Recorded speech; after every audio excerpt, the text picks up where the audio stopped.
Good day to our Research 101 instructor, Dr. Francisco Divina. I am Bhernz and I would like to greet you a pleasant day. We will be presenting our research proposal entitled Customer Satisfaction at Bhernz Resort and Water Park.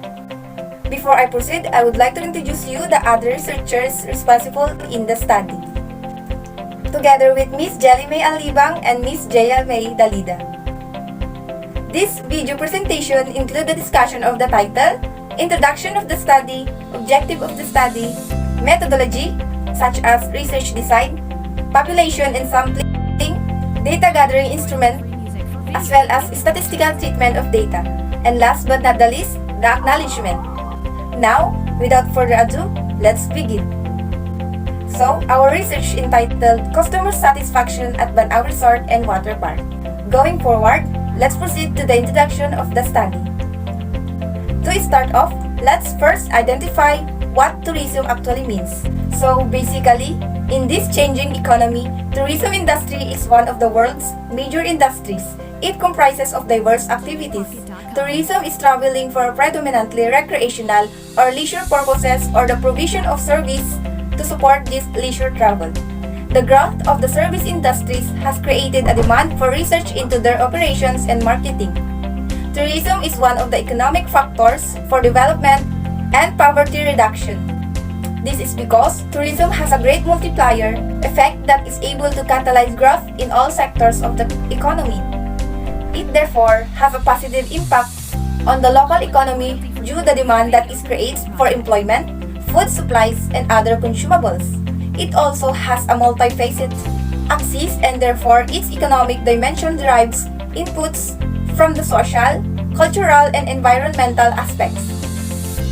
Tourism makes an important part to the economy of the country. The growth of the economy had been into a major change since the end of the up until to the present time because of the tourism growth. Because of its economic value, tourism is one of the most competitive industries in the world that requires the ability to adapt constantly to customers' changing needs and desires. As the customer's satisfaction, safety, and enjoyment are particularly the focus of tourism business. In order to be competitive in this dynamic market, it is vitally essential to understand tourist needs and develop quality tourism products and services that satisfy those needs. Growing competitiveness between tourist destinations increases the importance of measuring tourist satisfaction. Tourist satisfaction is one of the most important factors in ensuring future profile growth.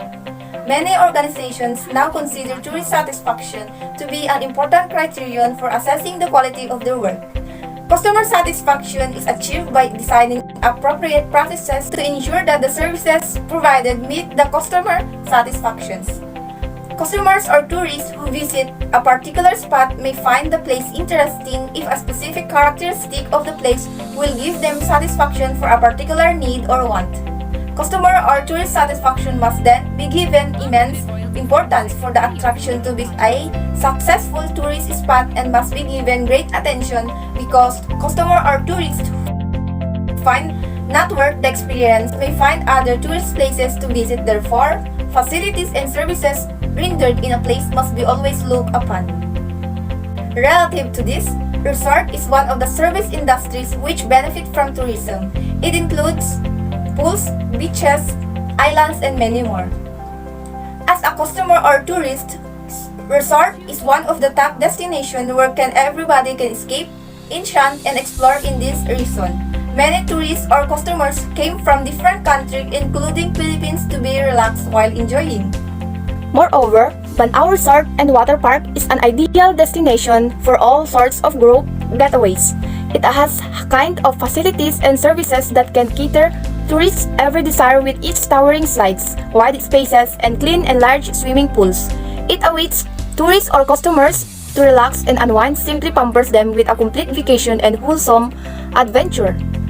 So, understanding tourist or customer satisfaction is a significant importance to the tourism industry in light of the fact that its contribution to the local and national economy. In the modern era, this is at most importance in light of the fact that individual opinions or reviews expressed in social media have enormous influence on potential tourists or customers visiting a destination. In this light, The researchers were prompted to conduct a study where the primary objective is to determine the factors affecting the level of customer satisfaction in Bhernz Resort and Water Park. So that's it for the introduction of the study. For the objective of the study, may we have Miss Jaya May Dalida to present it. Thank you, Berna. So, I am going to present to you the objectives. This study aims to determine the factors affecting the customers' satisfactions of Bhernz Resort and Water Park. Specifically, it seeks to answer the following questions. Number 1, what is the profile of the respondents in terms of age, civil status, occupation, and purpose of trip? Number 2, what is the level of customer satisfactions in terms of facilities and infrastructure, foods and beverages, service quality, safety and security, price, and physical appearance? And lastly, what is the correlation between the profile of the respondents and the level of customer satisfaction? Moving forward, let's proceed to the methodology, which is research design. So this research study is descriptive correlation in nature. The data needed will be gathered through the use of a survey questionnaires, after which this will be tabulated and analyzed through the use of statistical tools to answer the problems raised in this study. It is correlation because the independent variables will be correlated with the dependent variables to determine whether these factors are significantly related. For the population and sampling, may we have Miss Jelimay Alibag. So for the population and sampling, the researchers will be having 100 respondents in this study. The respondents of this study will be selected from the customers of Bhernz Resort and Water Park through convenience sampling. Convenience sampling is a non-probability sampling technique where subjects are selected because of the convenient accessibility and proximity to the researcher. Now, we will move on to the data gathering instrument. The researchers will provide survey questionnaire to determine the factors affecting customer satisfactions in Bhernz Resort and Water Park. The survey questionnaires composed of 2 parts. First part of the questionnaire includes the profile of the respondents, and the questions would be answered through a checklist. Determines the level of customer satisfactions in terms of facilities, foods and beverages, service quality, safety and security, price or value, and physical appearance. And it will be answered using a 5-point Likert scale. For the statistical treatment of data, the data gathered in this study will be treated through the following statistical tools. First, the frequency count and percentage to determine the demographic profile of the respondents. Second, mean to determine the level of customer satisfaction in terms of facilities, food and beverages, service quality, safety and security, price and physical appearance. And third, ordinal logistic regression analysis will be used to determine what factors are affecting customer satisfaction. For the level of customer satisfaction, the researchers will use a 5-point Likert scale, whereas the respondents will be asked to rate the list of statements based on the scale. For the range of 5, it is equivalent to strongly agree. For the range of 4, it is equivalent to agree. For the range of 3, it is equivalent to neutral. For the range of 2, it is equivalent to disagree. And for the range of 1, it is equivalent to strongly agree. So the data gathered on the level of customer satisfaction when grouped on the respondent's profile will be utilized to determine what factors are affecting satisfaction of customers in Bhernz Resort and Water Park. Thank you, Jelimay. So let's now proceed to the last part of our research proposal, which is the acknowledgement. So the researchers would like to acknowledge the following: Dr. Francisco Divina, PhD Campus Administrator and Research 101 teacher for his guidance and concern regarding to their study.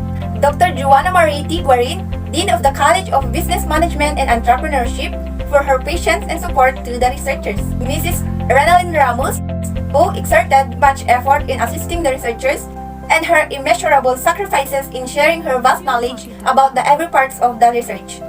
Parents, friends, and family for the endless support, incessant guidance, and pieces of advices.